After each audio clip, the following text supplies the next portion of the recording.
Welcome. Welcome, colleagues, to KSU's Research with Relevance Friday Features. We are excited to begin the fall semester with a fourth season, believe it or not.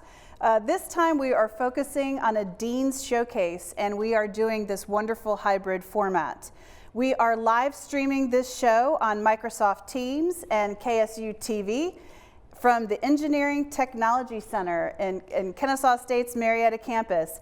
And I am pleased to be joined by Dr. Ian Ferguson, who is the Dean of the Southern Polytechnic College of Engineering and Engineering Technology.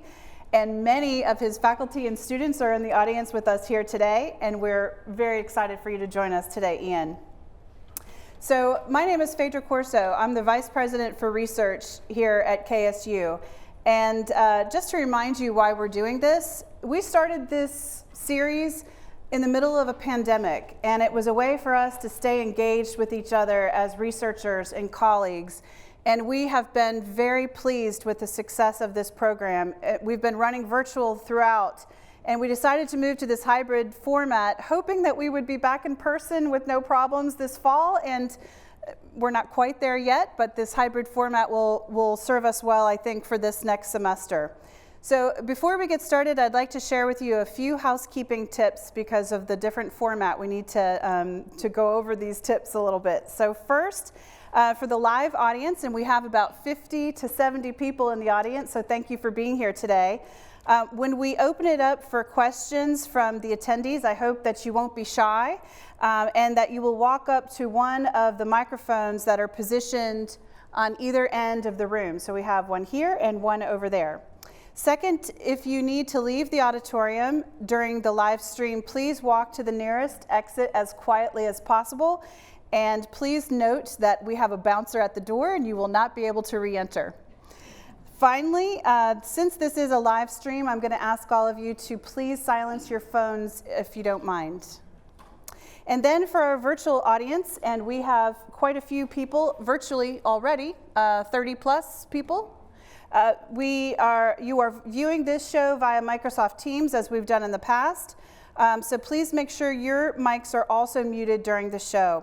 Since we are streaming live, we are only able to hear the audio from this auditorium. So we will not be able to take your questions live through the chat functions of Teams like we did in the past. However, you are able to type in your questions in the chat function. And I have my phone here, and I'm not on Facebook. I'm actually going to monitor that chat all throughout. If you have any questions that you want me to ask, I'd be happy to do that. Finally, if you want to focus on the specific speaker, search for their name in the list of participants and pin the speaker by clicking on the 3 dots next to their names. Okay, so for everyone else, just know that this session today is being recorded and will be available through our office, through our website, and we also have a YouTube channel where you can watch all the previous episodes of Research with Relevance if you are looking for something fun to do over the weekend. Our schedule for the next hour is we're going to start off, as we usually do, by watching a short video that highlights the great research of our featured dean, Ian Ferguson. And then we'll start with some questions from me to just kick us off. But then, of course, I'm looking to you, our audience participants, to be asking questions as well. So let me welcome Ian and give you a little bit about his background. Ian's amazing. I know you all have met him and know that he is very lively and can chat about just about any topic that you can imagine. Today we're going to be talking about his research specifically. Ian is an international educator and researcher, having joined KSU in 2019. He has had active collaborations in the US, in Europe, and Asia, delving into the world of finding innovations in emerging materials that bring new functionality to devices. His broad-based research interests focus on building interdisciplinary teams, why very relevant for our Research with Relevance show, of faculty and students to use compound semiconductor materials and devices for applications in the areas of sensors, illumination, energy, harvesting, and spintronics. Ian has also been actively involved in the entrepreneurial process of establishing new companies and has co-founded a business incubator. He earned a PhD in compound semiconductors from the University of St. Andrews in Scotland. Excellent. So now we will watch a short video on Ian's research. My name is Ian Ferguson. I am the Dean of the Southern Polytechnic College of Engineering and Engineering Technology. My broad-based research interests focus on building interdisciplinary teams of faculty and students to use compound semiconductor materials and devices for applications in the areas of sensors, illumination, energy harvesting, and spintronics.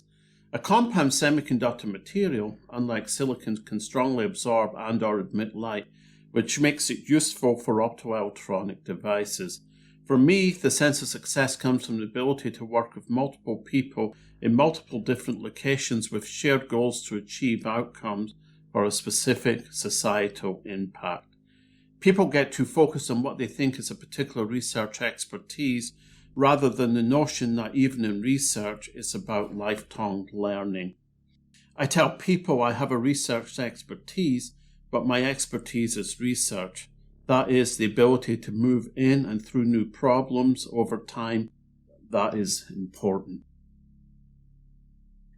Throughout my academic career, I have operated under the philosophy that lifetime learning is paramount when tackling problems that are increasingly complex, requiring both an analytic mindset and a creative spirit. I wanted to be a professor since I was 12, even though I didn't know what that entailed at the time.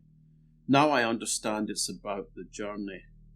I have purposely taken an interdisciplinary approach to research by working at the boundaries of academia and industry, and this matches well to this institution. The research for my master's degree in optoelectronics was completed within industry, and my PhD, funded by a CASE award, allowed me to complete the research between academia and industry. My PhD and postdoc in the United Kingdom focused on molecular beam epitaxy.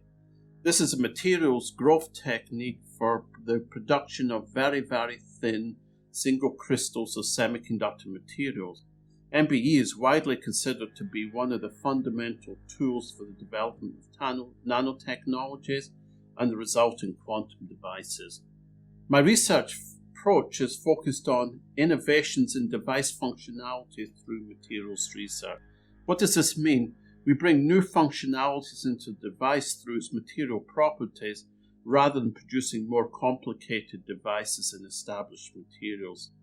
These compound semiconductor materials such as gallium nitride and zinc oxide have led to the development of new devices ranging from detector sensors to light-emitting diodes and solar cells. When I moved to the US in the early 1990s, my focus increasingly changed to applied research, which is more prevalent in the US compared to Europe. I started to investigate wide bandgap materials for detectors and emitters. At Northwestern University, I completed the construction of a large clean room and also managed a multi-user crystal growth facility. Wide bandgap semiconductors permit devices that operate at much higher voltages, frequencies, and temperature compared to conventional silicon devices. I then transitioned to industry and MCOR Corporation as the Director of Research, having developed an interest in solid-state lighting, i.e. the use of LEDs in lighting applications. I contributed to the development of Group 3 nitride growth technologies, and this was funded by various small business administration grants, resulting in a commercial reactor technology that's now part of a multi-billion-dollar-a-year industry. The work of this team was recognized by a Small Business Administration Tibbetts Award for contributions to the SBIR program, and this was received at the White House. I also founded various international conferences on solid-state lighting around that time. I finally arrived in Georgia Tech in 2001, where I established a larger research group that included undergraduate and graduate students, postdoctoral researchers, and visiting fellows. We focused on the basic, the applied, and more commercial aspects of research depending on the individual's interests. We studied a growth technique called molecular organic chemical vapor deposition to produce compound semiconductor materials. is a process for growing very thin crystalline layers to create complex semiconductor structures.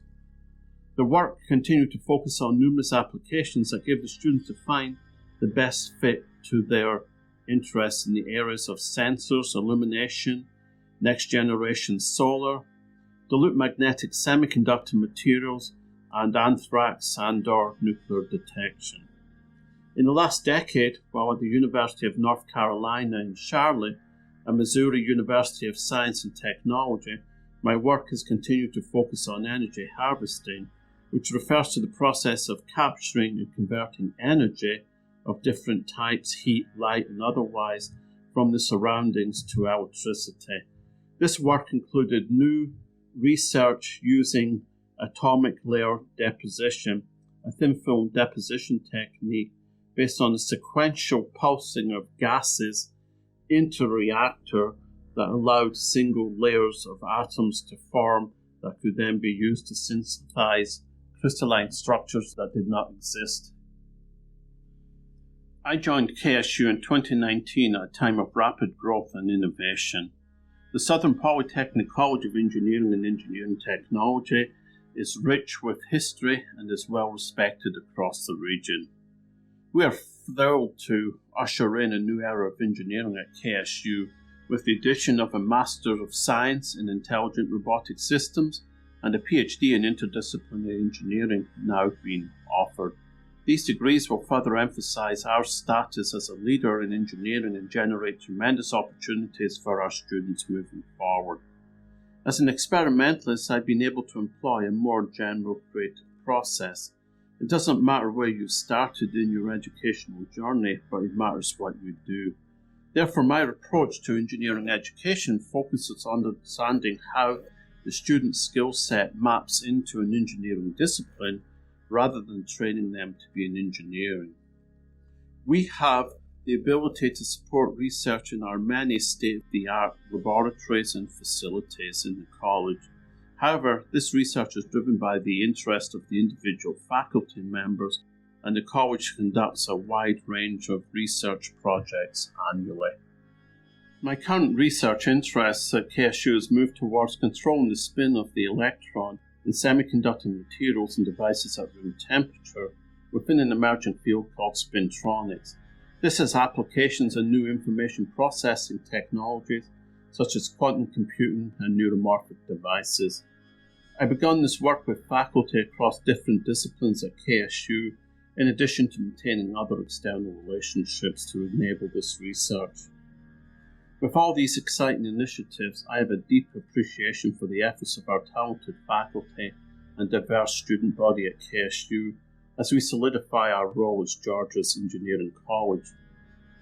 The creative process in science and engineering is very similar to that of the arts, so I also write poetry. There's a naked in my heart, a desire to create that reaches out towards a fragmented image that overlaps with this present time, that when its grasp is like walking into the mist that slowly disappears around you as the sun works to bring life to this day, adding colour to grey and words to this poem and this research journey.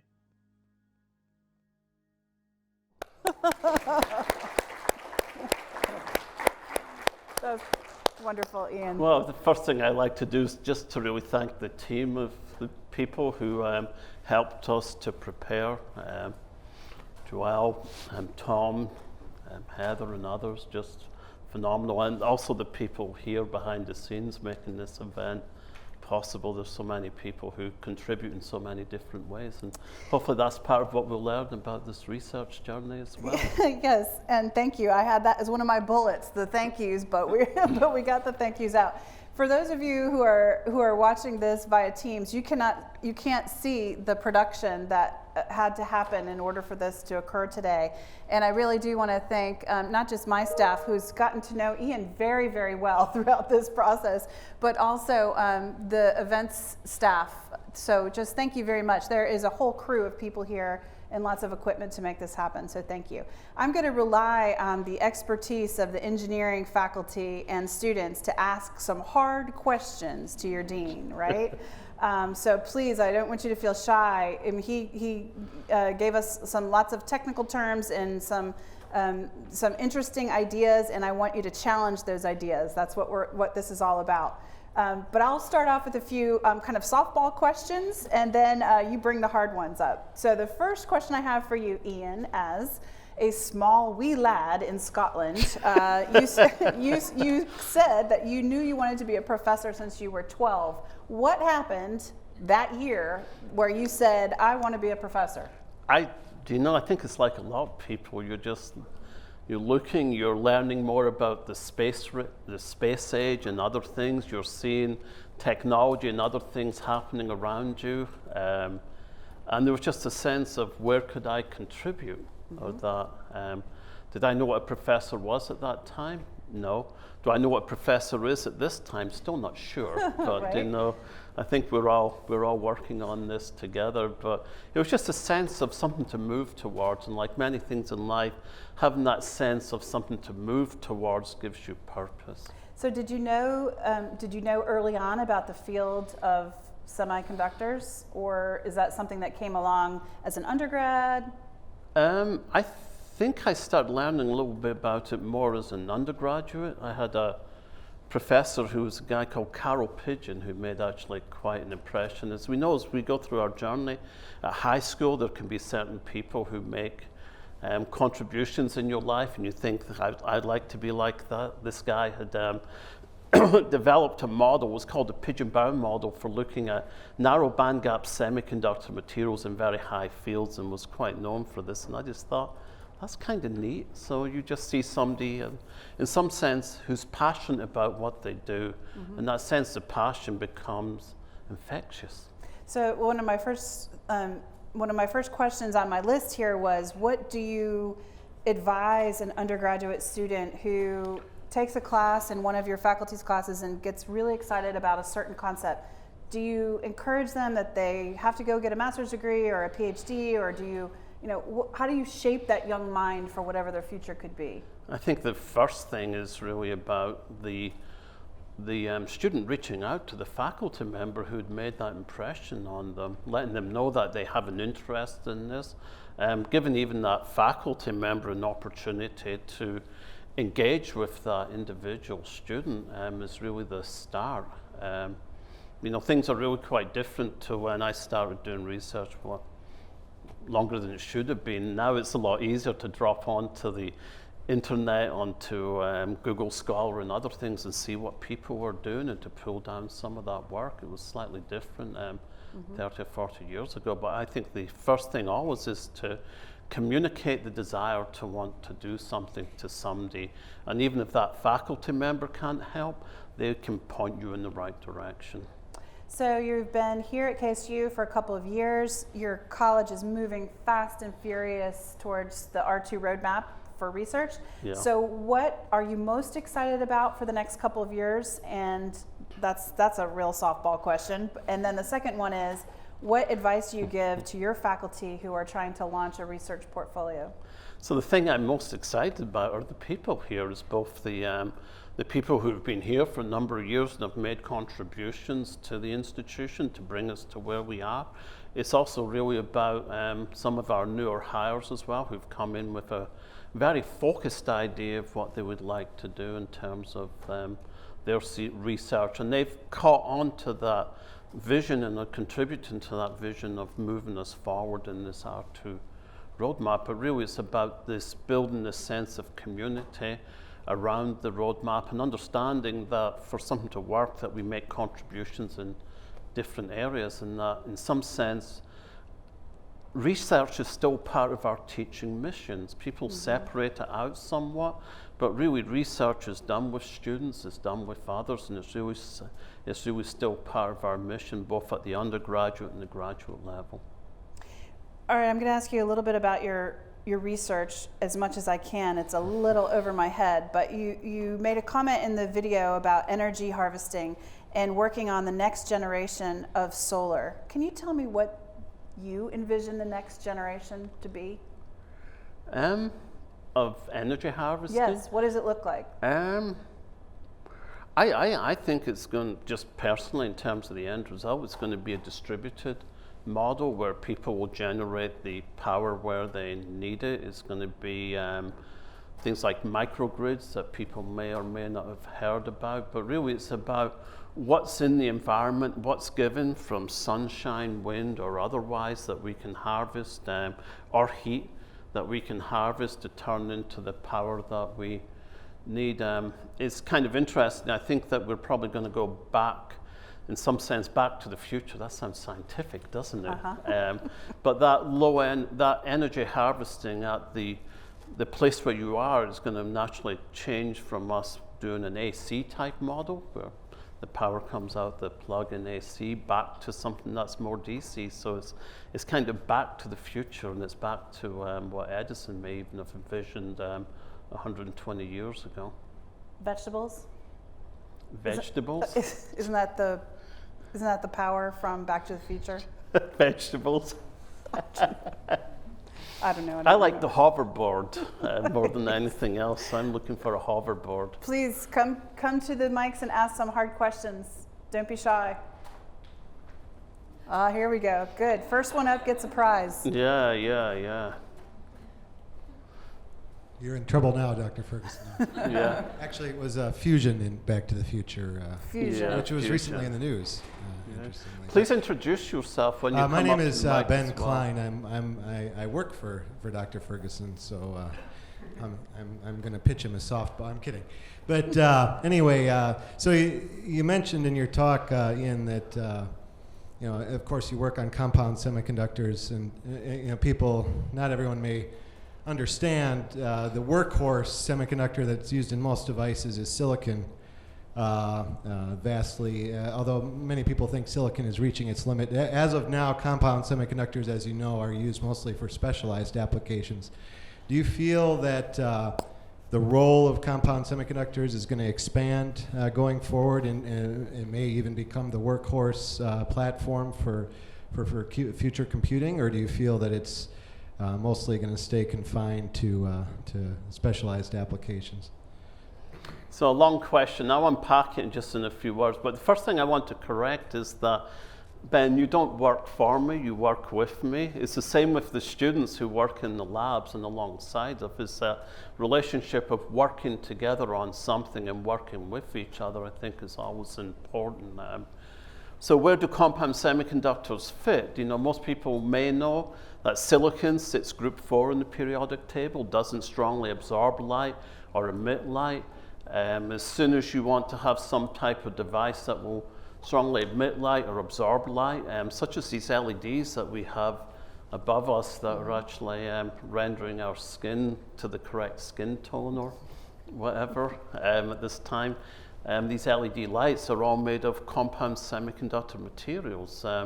The real benefit of these compound semiconductor materials is the ability to synthesize crystal structures that don't exist in nature. So unlike silicon, where you will take and you will pull this large piece of silicon, you'll cut it into a slice that looks like a pizza, and then you'll pattern it. In compound semiconductor materials, we're typically growing layers, really an atomic layer at a time to develop a structure. So these LEDs that you see in lighting applications, the majority of the light comes out of 5 layers of atoms within the material. These are called gallium nitride based materials. Other compound semiconductor materials are actually the lasers that you need for fiber communications that have enabled the internet and that. But to answer your question, I think silicon's embedded, and where you can do it with silicon traditionally, you've gone there. Compound semiconductors are differentiated relative to their material structures and the material properties, and they tend to focus in those other areas. Good, thank you. We have another question over here. Hi, Dr. Ferguson. My name is Abhinash, and I'm a first-year mechanical engineering student here at Kennesaw. Yay. So my question is, as a first-year student who's passionate about engineering but doesn't really have the engineering knowledge I'd gained over the years, what kinds of things would you look for in adding a student like me to your research team who may need more experience but could definitely learn it as I'm part of your team? Right. Great question, and that was not a plant in the audience, so Yeah. thank you for that. Yeah. Well, let me say, it's difficult for me to look over there because I think the camera's in this direction, so I'll answer the camera. Well, let me say, you said the most important word. It was passion, right? You came and said, I'm a first year. I have a passion to do this. Passion leads to impact, and I think that in terms of students I'd like to work with, you want to have people who do have that sense of passion, who want to contribute. When I look at my research journey in the last 20 years, I've actually had more undergraduate program students associated with my programs than graduate students or postdocs. And in part, you find that undergraduate students who do research are just phenomenal. They can make contributions in certain areas in terms of data analysis. They can make contributions when we're writing proposals and editing text, turning it from Scottish into American potentially, for example, making figures, diagrams. So there's always different places where people can contribute.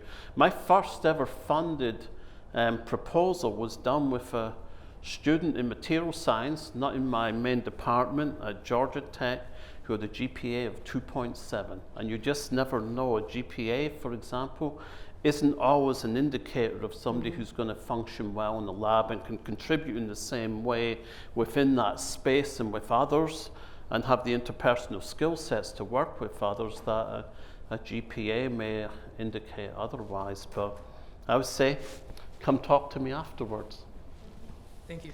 And let me also send you to the Office of Undergraduate Research website, because we have a first-year scholars program that the applications are still open for students to apply, and it gives you a tiny stipend to work with a faculty mentor. So we'd love for you to apply. Thank you. So I've been told that the Teams function is not terrific and it's a little choppy, so we apologize for that. For those of you who are on Teams, if you're having difficulty watching, then switch over to KSU TV, which we hear is perfect.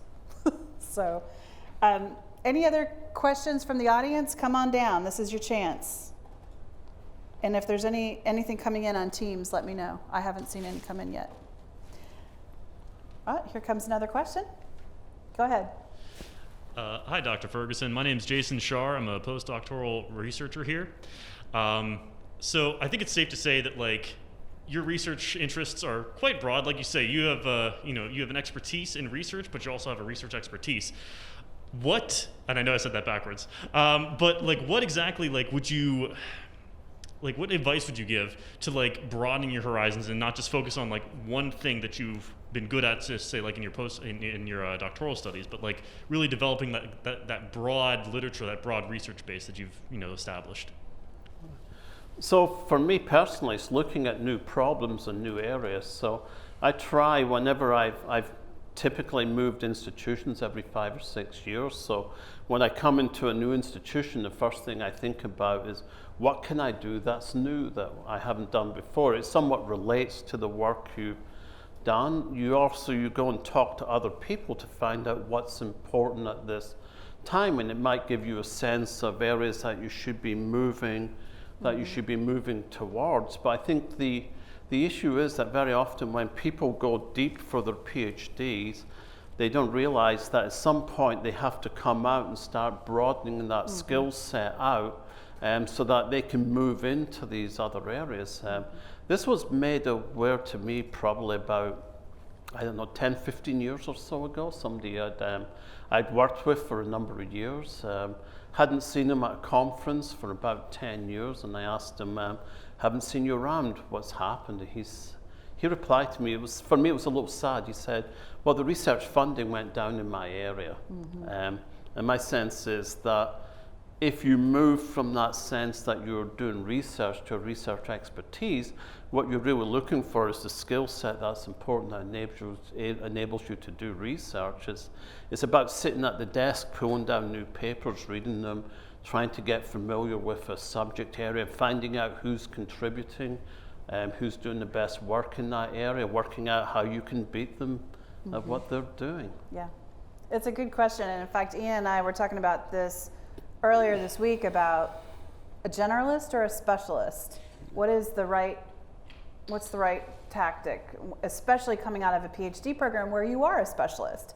You are presenting on something that you and you alone have the most knowledge on because of the time and effort it takes to get a PhD. But then once you come into academia, it really is about finding all sorts of paths and networks. Yeah. And let me add another comment. As a postdoc, very often you're looking to transition into being a faculty member, and very often you have to move away from some of the core areas where your advisors worked in before to be able to show your own unique work. You're very often going to raise up a group that's slightly larger and more diverse. So I always tell people I focus on 3 things at once. That may sound like an oxymoron, but certainly it's needed in terms of even being able to find funding as it waxes and wanes to keep the research in your group reasonably, relatively well funded. I'm going to ask a question. Did that answer your question? Yes, thank you very much. Great, thank you. I think we've got a question that's come in. Yes. Good afternoon, Dean Ferguson. I am Tris Uschig, sorry, Tris, from CETL and the ME department. I would love to hear your perspective on how the types of interdisciplinary teams you have discussed might be leveraged for our students as models of teamwork in the engineering workforce, and in particular, what elements in developing those teams are most critical in your experience? Great question. Yeah. I think, in developing any team is finding people where you don't have an impedance mismatch. I'll say that because these guys are engineers. You want to find people you can work with because you're developing a relationship around a particular area that you're working in. As you build a team, you need to work with people who are somewhat wired in the same way. For me personally, my research kind of just flows in and out of the day, even as a dean, right? You're thinking at the weekend, you're picking up papers rather than reading a book to read. It's not something that's clearly defined. So you start in working together and finding a team and people you're working with. That team is localized. It's the students who are working with you, the postdocs. It's localized in finding colleagues, within your department. It's distributed in finding colleagues and other people you can work with in other institutions. So for me, it's really about finding those core team members where you build a working relationship with each other and understand the value that people bring into that relationship. Then it's not really based on if I got money for this or money for that and who's doing what or that. Those boundaries are not clearly defined. And for me, most of these people I find will end up publishing 40 or 50 papers together. You just engage and you just keep going. He did ask something about workforce, and I think that very often what we're doing is preparing people, right? And this really also comes back to our PhD program. I can talk about that a little bit later on if we want to, or now. But really the issue is, our new PhD program in part is a bit about workforce development. So talk about it now. What does it mean? What do you mean workforce development? Well, in some sense, if you look at a PhD, the numbers are really quite interesting. 50% of students who go and do a PhD don't graduate at all. Of the 50% that do graduate, only 10 or 20% go into industry. Don't panic, PhD students in the room. Sorry, it's okay. only 10 to 20% go into an academic position or so. And we have a program that seems to be focused towards a lack of timeliness, so we don't get the students through the program in a timely manner, and that's something that we've addressed in our new PhD program. Secondly, the program that we've constructed in interdisciplinary engineering is to prepare people to go out into industry to really take that leadership role. in industry as leaders who may be running research and development programs there. It still doesn't mean that the students who come through our program won't be fitted to academia, but they'll certainly be fitted to academia for institutions very similar to KSU. I'm going to switch gears and ask a question about the technology that you've created and brought out into the marketplace, because this is a new area really for us here at KSU, and I love that you have this experience. We have it's not iCore Lite, but we have a similar type program that we're launching out of our Office of IP Development, and I'd love for you to share with us your experiences in that space. So in terms of innovation, yes, and that, yep, and transitioning, so some of that came from companies I've worked with. One company, MCore Corporation, which their technology has been the backbone of growing and producing compound semiconductor materials. So I saw a lot of that there. Some of the contributions we made as a group there were actually in producing equipment to make LEDs for lighting applications that are now pervasive. Yeah. Did you do that as a faculty member? No, that was within industry. Mm-hmm. As a faculty member, I primarily focused on publishing. So even though I have a few core patents, I felt as a faculty member I should be focusing more on disseminating information broadly through the academic network or that. But within my research group, I've kind of split the work into things that I would say are more commercially focused, where you might see a transition point within 5 years, things that might be a little bit more engineering focused. So commercially focused would have been solid state lighting. Engineering might have been some type of sensor. We did work on UV sensors for incoming missile detection and other things, multi-junction solar, and then things that might be slightly more science-based. So the spintronics is a little bit more science-based and further out. But the trick is in bringing students in and people to work in your group is finding out where do they fit and where do they want to make a contribution. I did co-found a business incubator in the past that was based when I lived in Davison, and that was really dealing with early stage people. Mm-hmm. I had been involved in iCore for the last 10 or 12 years, and a lot of that has to do about customer discovery, right, and the process of trying to understand that even though you might have the best technology or the ideas in the world, that it may not fit somewhere at this particular time, and or where does it fit. Yep. Good, thank you. We have another question. Hi, Dr. Ferguson. Nice to see you. Maria Valero from the College of Computing and Software Engineering. Maria, thank you for coming over. It's appreciated. Thank you. Dr. Ferguson, I know that you has a lot of expertise of interdisciplinary research, and I wonder which policies of strategies have the College of Engineering putting in place for fomenting and for encourage interdisciplinary research inside and outside KSU.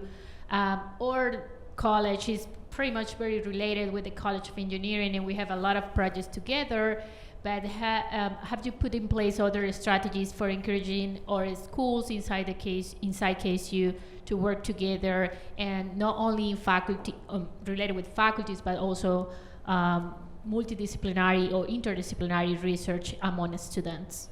Okay, let me address this in two ways. Within the college, what we're going to see is we're going to see research labs, and I've done this in other institutions, where we have 3 or 4 faculty in a space working together in somewhat related areas so that they can get an overlap of an understanding of what the researcher work is. It's also helpful in terms of when programs wax and wane over time for how resources are actually managed. But the most important thing is to get people talking to each other, whether it's students talking to each other within that environment, whether it's faculty. For example, when I was at Georgia Tech, I ended up in this building called Bunker Henry.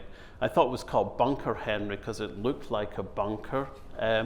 But this had all these people from multiple disciplines, and I just go around, knock on their door, right?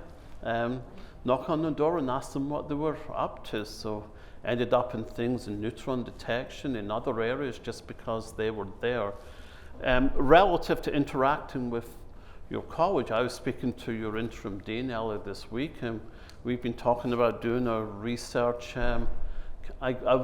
We've used the word showcase. I had a slightly different name for it, but things where people come in and we spend an afternoon and people give a quick 5-minute presentation, 5-minute discussion, move on, and just so that people can understand what work people are doing, and also where there might be a match and where there may even just be the, as I indicated before, the personality match, right? It's not just the work. Things work because people work together. Thank you. Thank you for that question. One of your fellow deans has sent in a question. Are you going to tell me which one? No. I'm just kidding. Afterwards. Well, somebody will be able to tell me. This is from Dean Swan. It says, Dean Ferguson, you remain incredibly active in your research and dissemination, even in your role as dean. We know why she's asking this question, because she's a new dean. What advice do you have for other academic leaders in how you balance your research productivity with your many leadership responsibilities? Work out where it fits for you. I think, again, we talked about the sense of passion, right? And the sense of passion kind of removes these sense of boundaries and things. So I've always found that earlier in the morning, coming into about 9 o'clock in the day, there tends to be less going on in and around the college. So that tends to be a good time to think about these things and to move some of that work forward. For me also, because I've moved, I've got a distributed research network. One of the sadnesses in moving back is one of my good collaborators at GSU had passed a couple of years ago.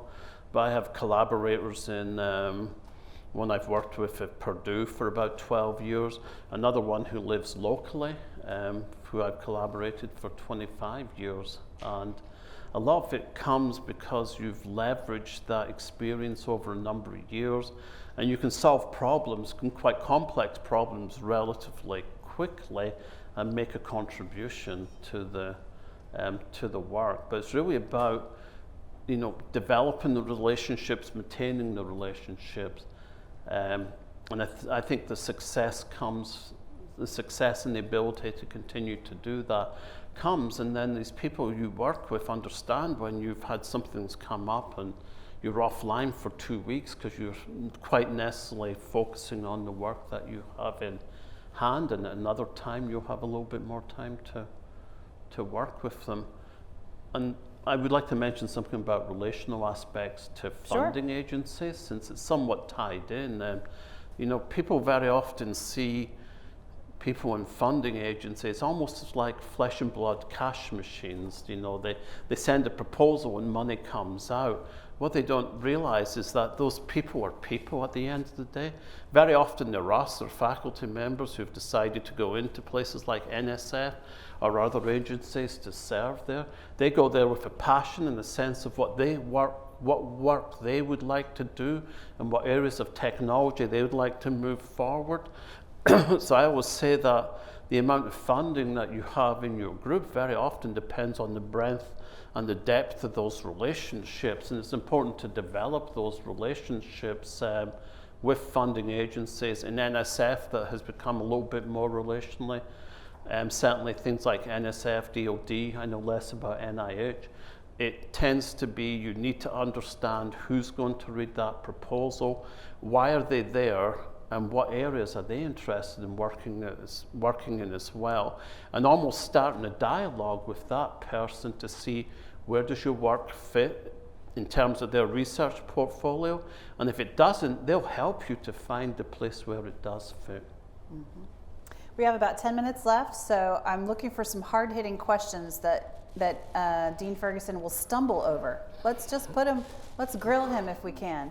I'm seeing some people moving towards a mic, and I'm wondering if I should run out the room. And Monica did not ask me the question, but my answer to how do you do research and be an administrator at the same time is you have to carve out time. Like, I have to actually block off hours in my schedule to do research. Yeah, I protect it. Yeah. Right? That's the key. I have that until about 9:30 each morning, and it can get booked into, but my assistant will normally come back and talk to me first before it's done. Yep, absolutely. All right, question. Hello, Dr. Ferguson. I'm a graduate student in the intelligent robotics. I'm having a system. little trouble hearing you.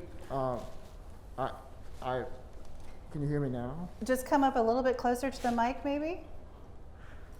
Okay, how about now? That's better. It's better.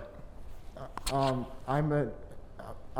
a graduate student in the master's program for intelligent robotic systems at KSU, and I have a question. Well, actually, it's sort of like 3 questions really, but it's so the first question is how do you develop a focus with what you want to do research or work in? Because I do have a focus, which is in robotics and also in applications to biomedical applications. That's what I'm interested in. But I also have other interests also that are unrelated to those, but those are 2 of my main interests. So how do you develop a focus? And then this other question is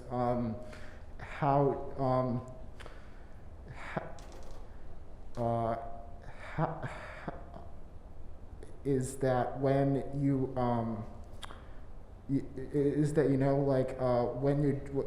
when you're doing something that's interdisciplinary, like you said that you have done quite a bit of that. You have to have knowledge of different other fields. So how do you balance between having in-depth knowledge and knowing more about other fields? Because I have interest in stuff that's interdisciplinary as well, but it's sort of like a balance, I think. But how do you do that? And also, you mentioned that you did some stuff with businesses and patents, and I'm also interested in that. And how do you sort of do a process for that? Right. So thank you very much for the question, or questions, right? Yes. So hopefully I'll get most of it. So where does the focus come from? I think, Phaedra indicated this before, it's about the generalist to specialist, and you'll see this in people who are entrepreneurial as well. They'll go broad into an area for a while across multiple areas, and then they're going to find out in that breadth where they're going to get traction and what looks like a good area to make a contribution in that time. And then this sense of these different areas, the generalists, focus back down into the specialist, right? Earlier on, we were talking to a postdoc about how when you've come out and you've been more specialist, you need to move in to be slightly more generalist, but you tend to move between the 2 roles over time. So where is the focus point? It's understanding this journey of going broad, coming deep, going broad, coming deep throughout your career. And sometimes it's the opportunities that come in front of you. You can have 4 different areas that you're interested in, but there's an opportunity in one of them right in front of you. That's your answer. Okay. Sometimes, I'm just giving you one example. It could be a faculty member you meet who just gets you so excited about this particular area, and so you move in that area, and that's okay. That's what's exciting. Yeah. I mean, currently I have an interest in soft robotics, though, so I guess that's the area that I'm interested in right now. But I have other interests as well, though. But that's my current interest, though. Yeah. So in soft robotics, I think Amir, and I can never pronounce his second name, so I apologize. In robotics, is working in that area. So I would. And I'm actually taking a class in that area, and sort of I was working as a GRA for that type of thing. So it's interesting area, but And then I'm going to answer your last question about interdisciplinary research. You do not have to be an expert in everything. Interdisciplinary research is for you to find others that have research in another area that complements what you're doing. but you're not expected to know it all, just your slice of the entire research team. Okay. So thank you for your questions. And let me say, I come from Europe originally, where football was something slightly different to the American game. But not everybody scores a goal, but you've got 11 people on that team that are working together towards that point. And that's really a picture of something that's interdisciplinary, it's dynamic, there's people moving around the field with a purpose, and it comes back to this purpose again. Right, thank you. Another question. Good afternoon, sir. I'm Mahmoud Abased, a fourth year here under computer engineering majoring. I understand that research and being a dean can be taxing, and that you have to split up your time as you have to, make it that. So, what advice can you give so you're not overwhelmed, right? Like, how do you balance your time where you can relax as well? That's a great question. Yeah. So, let me say, I would say, people talk about lifetime learning, right? So what's the core issue? If you're sitting at your desk and stuff is easy, typically you're not learning, right? There has to be some difficulty or complexity in addressing any problems, right? So that sense of that difficulty or complexity always tells me I'm still in the process of learning and I'm pushing my own sense of understanding. The real privilege, I would say, and this is part of what we want to try and achieve in the educational journey of any student, isn't to turn people into something, but really at the end of the day is helping to complete the sense of who they are. And the real privilege we have is being able to come alongside people during that time in their journey. So these boundaries of work life, these different selves are not really there. So there's no sense of tension. So in terms of research, for me, it's so in alignment with the sense of who I am. Not to do it is more problematic than doing it, if that makes sense. It's kind of coming from the other direction and saying, if I'm not doing it, I don't have a sense of completion. And that sense of passion really is always falling in, you would hope, to that sense of alignment of self. Where do your strengths and weaknesses fit? And that's part of the educational journey, and it never finishes. And what Dean Ferguson told me earlier this week is, it can't feel like work. If it feels like work, you need to find something else to do, because life is too short, right? Yeah, and it just means that sense of alignment isn't quite there. Right. Thank you for that question. Thank you. Well, we are at 4:55, and I, without seeing anyone rushing the microphones here in the live audience, and no more questions coming up on Teams, I think we're going to wrap it up and let's give our guest Dean Ferguson a round of applause.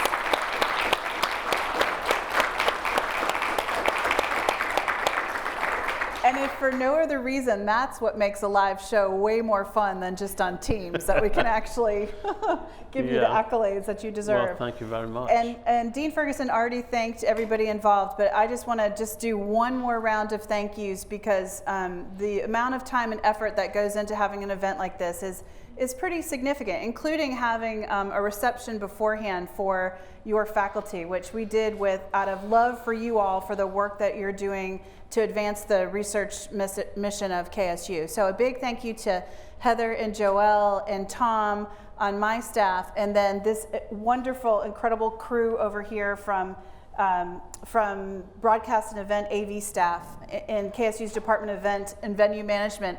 I didn't realize you all were so big, and that there was so much production involved, and so thank you. We have 3 more to go, so this is just my first thank you of multiple ones to come. So Ian, thank you again very much. The Dean Showcase will continue. Our next live/Teams episode will be on October 1st, and we will be featuring Dr. Monica Swan, who is the Dean of the Wellstar College of Health and Human Services. And she is a very active researcher. She is on the cusp, we hope, I shouldn't say anything because she doesn't have it yet, but she's on the cusp of getting some big federal funding to continue her research. She does research both domestically and internationally, and so I think she will be an incredible guest. So please stay tuned for more information in the coming months about that episode that's coming. But also we have some incredible programming coming out of the Office of Research. So if you're not part of our research listserv, please consider reaching out to Joelle Walls, who can add you to our listserv, but also check back on our website on a regular basis. So with that, on behalf of the Office of Research, I want to say thank you. Have a wonderful and safe weekend. Mask up, vaccinate up if you haven't already, and we'll see you in a month or so. Thank you. Thank you.